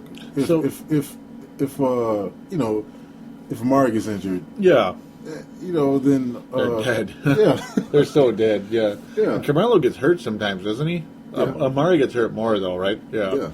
Amari's worse. Imagine if either one of them.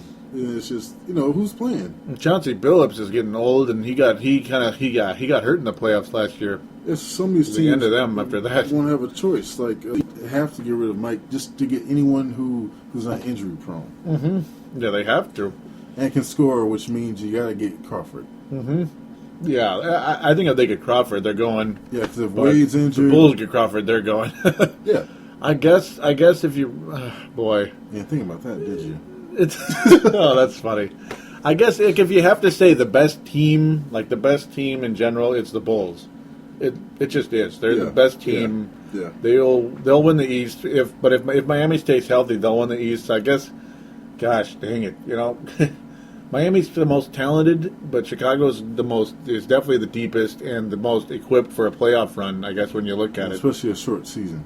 Yeah. The one thing that has me going with Chicago is they just don't seem to have that number 2 scoring option. That's what's held me back from picking them thus far, because that got exploited so badly in the East Finals last year, remember? Yeah.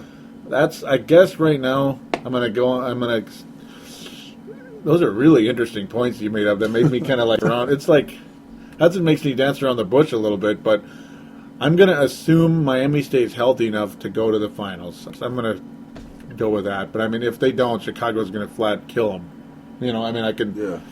And if Chicago, until Chicago can prove that they have a number 2 star, I guess I have to pick Miami right now, just because if both of them are healthy, Miami wins, I think, believe it or not. Even though, Miami's proved they could beat them on the road, and they did it last year, believe it or not. Yeah, it's kind of weird. It's all depending on the free agency.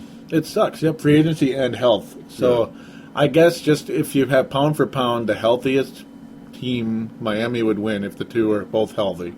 So I guess I say Miami comes out of the East, and you're sticking with Chicago strongly, right? Strongly, yep.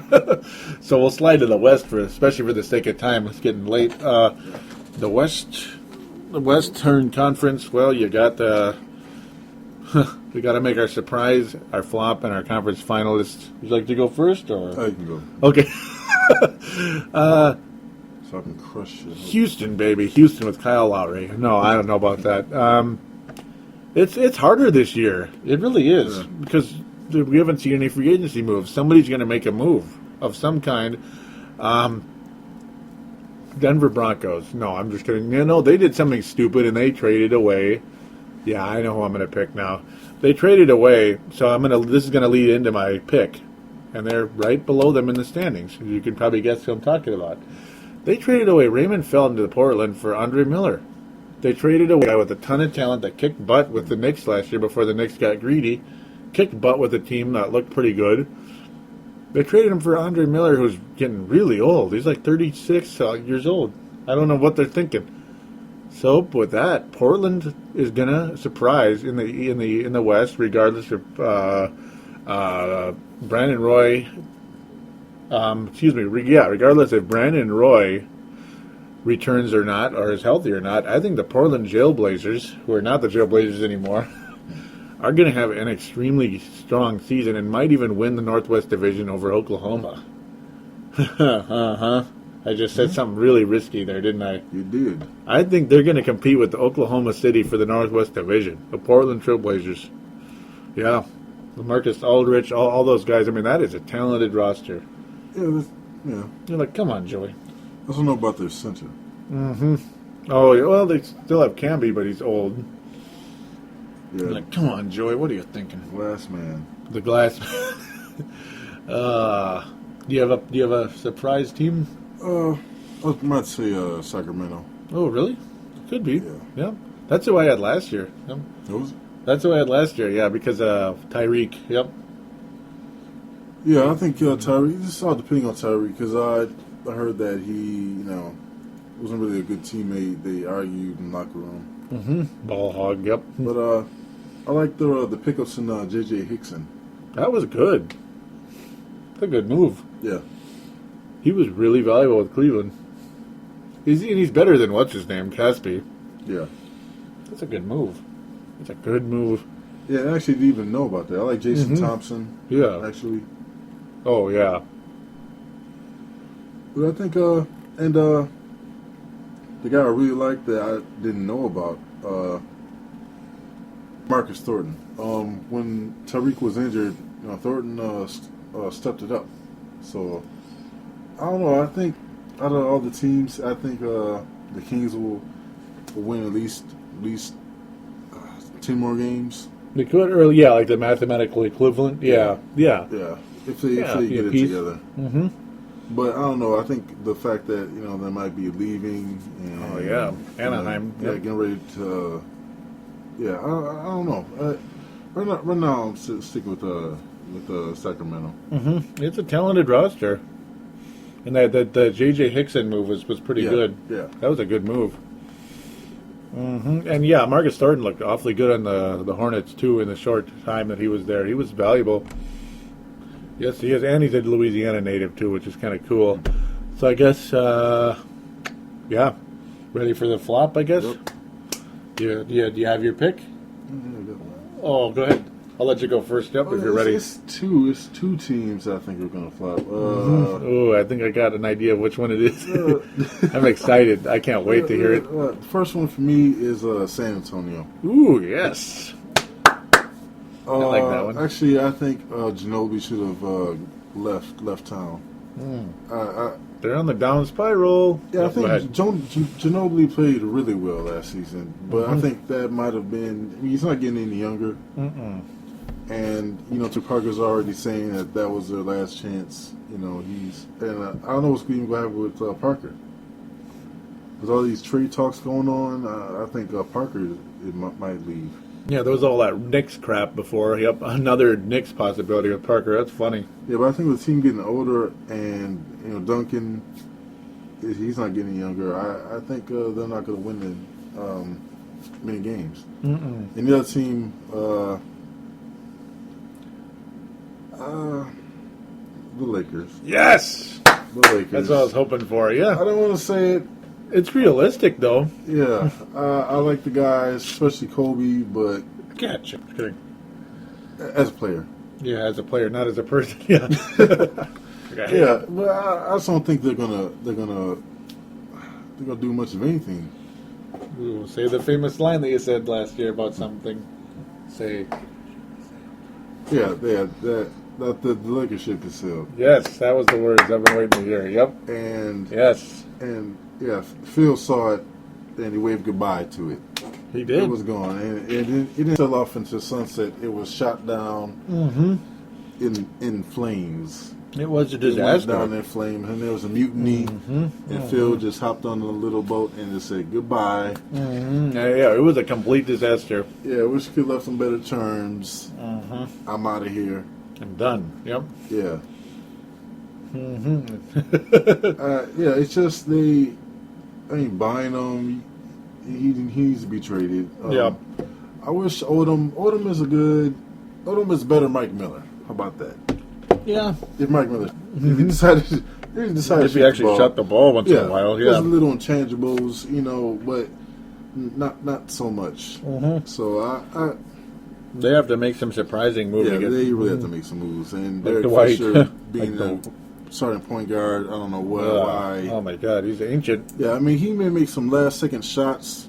But if you actually had a quality point guard, they would be up by 10. Yeah. So those last-second heroics, you let the other team's point guard score on you. Yeah. Yeah, you make a last-second shot. I'm not so easily fooled with that stuff. Hudson. Hudson, yeah, that son of a... Yeah. I'm not easily fooled with last-second heroics. Or, heroics in a game when throughout the whole game you're making bad decisions, getting turnovers. No defense. Yeah. No defense at all. Yeah, so if you make a last-second shot, it's good and all, but if you played better, you'll be up by 10 at least. Yeah. So the Lakers, I choose the Lakers. I think Kobe, after the season, he might... Actually, the Lakers just might trade him. Wouldn't that be crazy? You wouldn't even have to That'd be weird. I actually think if they don't do anything, I think Kobe, he'll play, but he'll let it be known that something needs to be done. Yeah. And it might be a huge problem next year. Yeah, I think, I'm not sure, instead of building around him more, I think they'll just say, okay, well, let's see what we can get for you.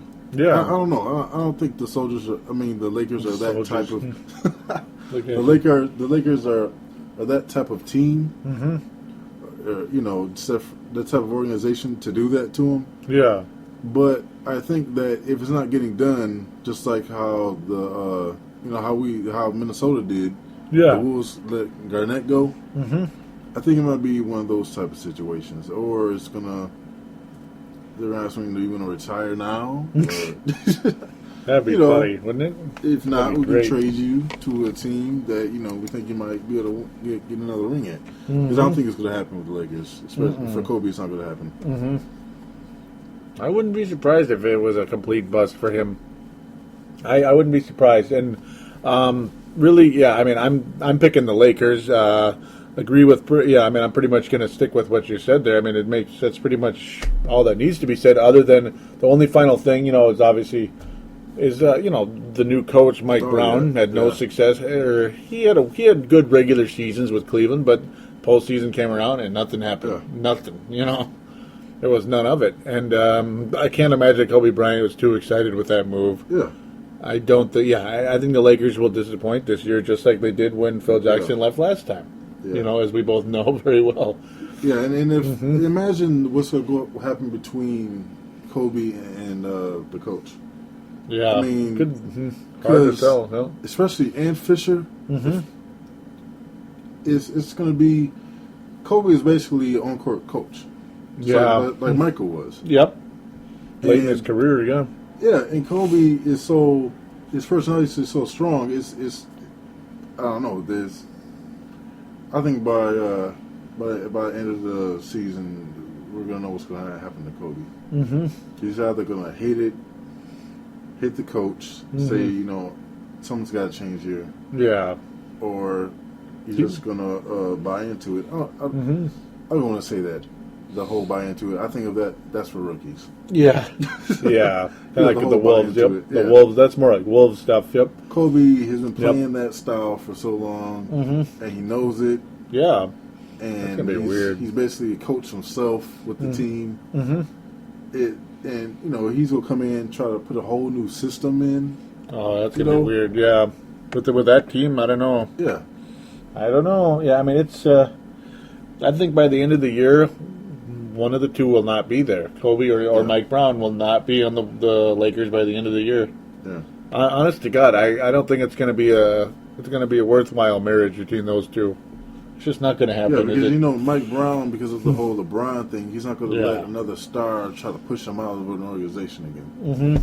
So something's going to happen. Yep, somebody's going to be gone. Yeah. I got to think the Lakers have to keep Kobe Bryant just because it's just He's kind of their, he's their Magic Johnson. Yeah, it's gonna be we can't let Kobe go. Yeah, he's like, you gotta go. He's Magic. Yep, and Mike Brown has no pedigree like Phil Jackson. That's for sure. Yeah. I mean, they kind of forced out Phil Jackson back in 2004 over Kobe Bryant. Remember that? And Shaq. Think about what happened that time around back in 2004. Shaq and Phil Jackson, who basically were the MVPs of those three titles, forced out because of Kobe. So. I can't imagine Mike Brown would win that power struggle unless a miracle happens and it works, but I don't see that happening. I don't.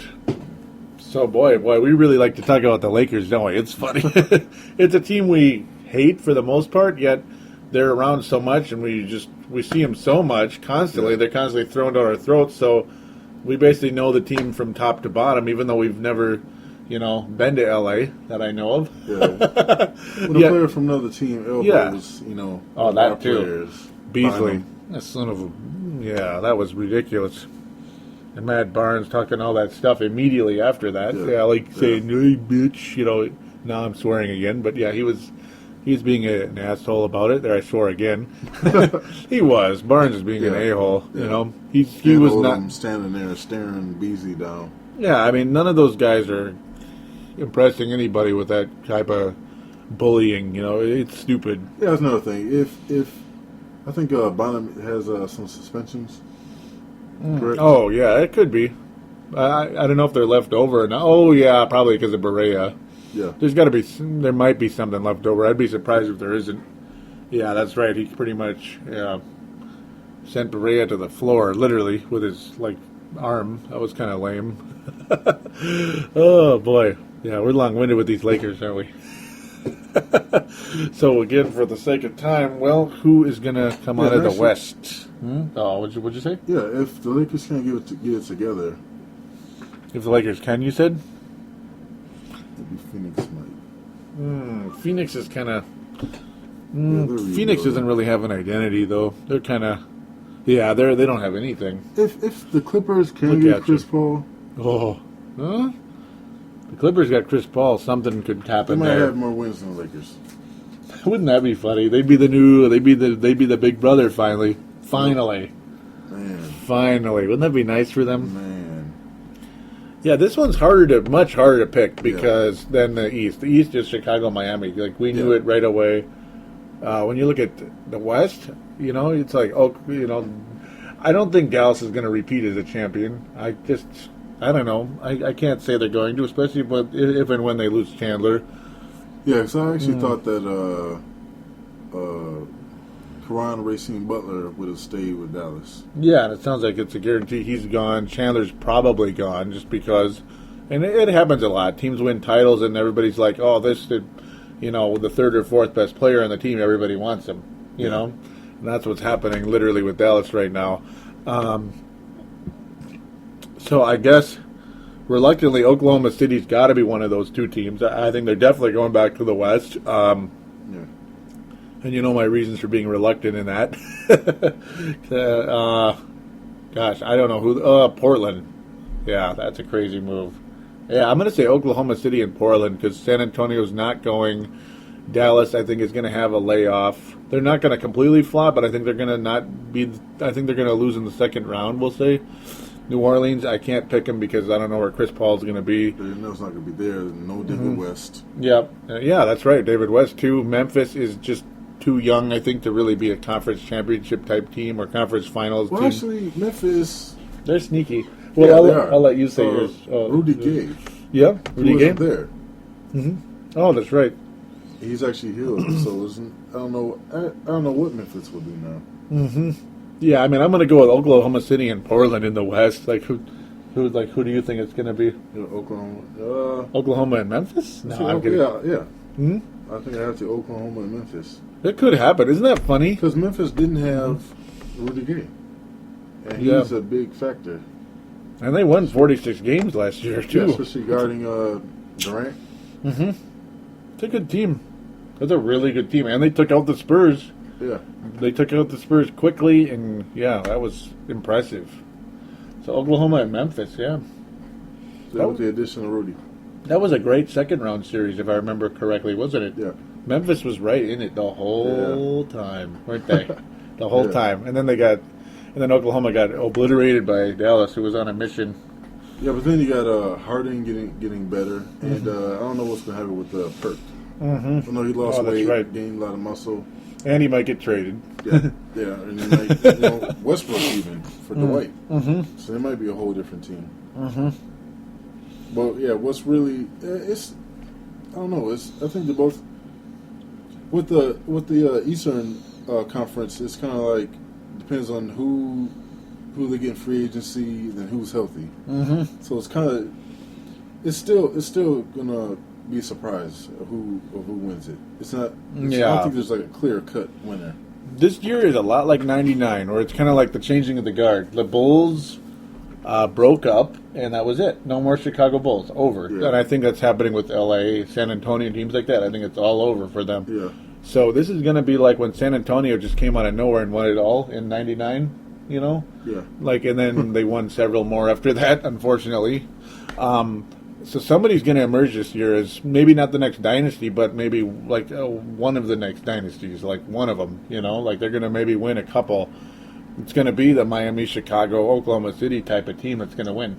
But I will or give Memphis. You this prediction. Go ahead. If the Heat does beat Chicago, they won't beat anyone from the Western Conference.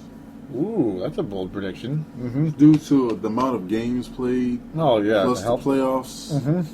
I don't think their health is going to be good enough to be able to do it against young legs of Memphis and Oklahoma. That's an interesting cut. It's interesting. So you have Memphis, Oklahoma. I have Portland, Oklahoma. So, being you picked the Western Conference to win the title, who's going to come out of the West and win it all? Who's going to do it? Is it going to be Oklahoma or Memphis? The Lakers. I have to say. Yeah, I can tell you don't want to say Oklahoma. Yeah, I can tell you don't want to say I'll say Oklahoma. Because we've been getting that team shoved down our throats for like a year now. Memphis. I just need Memphis to have one more. Depending on how good Rudy Gay plays, because Rudy Gay is that one piece. Mm-hmm.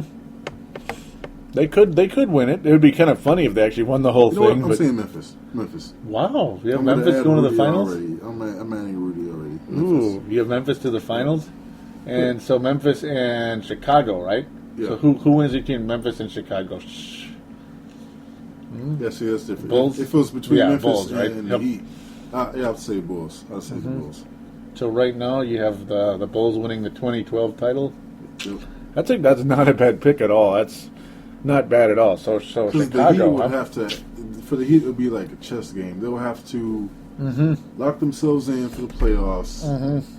LeBron and Wade and Bosh probably have to sit for the rest of the season. Yeah. Just to store up enough energy for the playoffs. But it's, they would have to do that. Because it would just be too much of a risk. If either one of them get injured, well, I can say either LeBron or Wade get injured, it's done. Then it's done. Yep. And we're Chicago. They might make it unless it's Derrick Rose that gets hurt. But he's been pretty durable. He's been very durable, hasn't he? For the most part, Derrick Rose. You're tempting me. You're tempting me to change my East over there. But yeah, I mean, Oklahoma, Portland. I love what Portland's doing. I guess Oklahoma City's going to be that San Antonio coming out of the West this year. I think Oklahoma goes to the finals against. I've been thinking about this for the last half hour. I've been kind of going back and forth between these two teams for like the last month or so because I knew this show was going to come around eventually. If they're ever going to play. Yeah, Miami would have to play a lot of games just to. I'm going to pick the Bulls to come out of the East and to defeat the Thunder in the finals. I'm going to pick Bulls and Thunder in the finals, and the Bulls win it. And it's not just to ride your coattails. As much as I admire your basketball mind, and I have a lot of we both have a lot of experience in our basketball minds. I think we probably quietly admire each other's basketball minds back and forth. Yep, I mean that's safe to say, right? Sure. We could both run if we could both run a team together, that'd be fun. But yeah, I guess I'm going to join you with Chicago taking it this year. I think they're the next San Antonio because the great defense and the timely clutch. I think, what's his name? Derrick Rose is going to be clutch enough, and the great defense. The next Greg Popovich is Tom Thibodeau. Greg Popovich, when he emerged with San Antonio, there's your next Greg Popovich, and it's going to be the Bulls. Yeah, the Bulls. Because, you made so many good points about Miami. I just, and Chicago's a team, Miami is not. Oklahoma is kind of a team, but they're not as good as the Bulls, I don't think. Yeah, Miami will have to they're try just to not. set themselves in the 8th seed. 8th seed? Look at you. They'll have to, because just to give LeBron and Wade enough time to rest. Well, plus, hopefully, if they then go against Chicago, then they might have a chance. They might. Because they'll all be healthy. If they're healthy, Miami can win the whole thing. I think the East wins the championship this year, honestly. Yeah, but who's ever at the top will be tired. Yeah, they will be tired, all right. That is for darn sure. So both of us coming out with the Chicago Bulls winning it all, and my thoughts of the Chicago Bulls basically being the next San Antonio Spurs. It's looking like that's the case. Will they win 4 championships? I don't know. Probably not, but I think they're going to be a factor for a long, long time with Derrick Rose being as good as he is, and boy, do I wish the Wolves could have got him back in 2008 draft when he was available and the Wolves were standing in that top 3 thing. But at least we got Kevin Love out of it. That's good. After we traded O.J. Mayo away, we were able to get Kevin Love. That worked out good. Maybe we could get O.J. Mayo back someday. So Marcus having Chicago and Memphis in the finals. Myself, Chicago, Oklahoma City, which I kind of thought was going to be the finals last year. Ended up being dead wrong. Bulls ended up not winning. Oklahoma ended up not winning. Both teams getting beaten in 5 games. That was the end of that. So whatever. Chicago is going to win it, apparently, according to both of us. And, they're a more likable team than San Antonio or L.A., that's for sure, or even Dallas, as far as I'm concerned. But with that, we're both very, very excited with the Timberwolves coming into the season. There's no doubt about it. That team is going to be a improved product.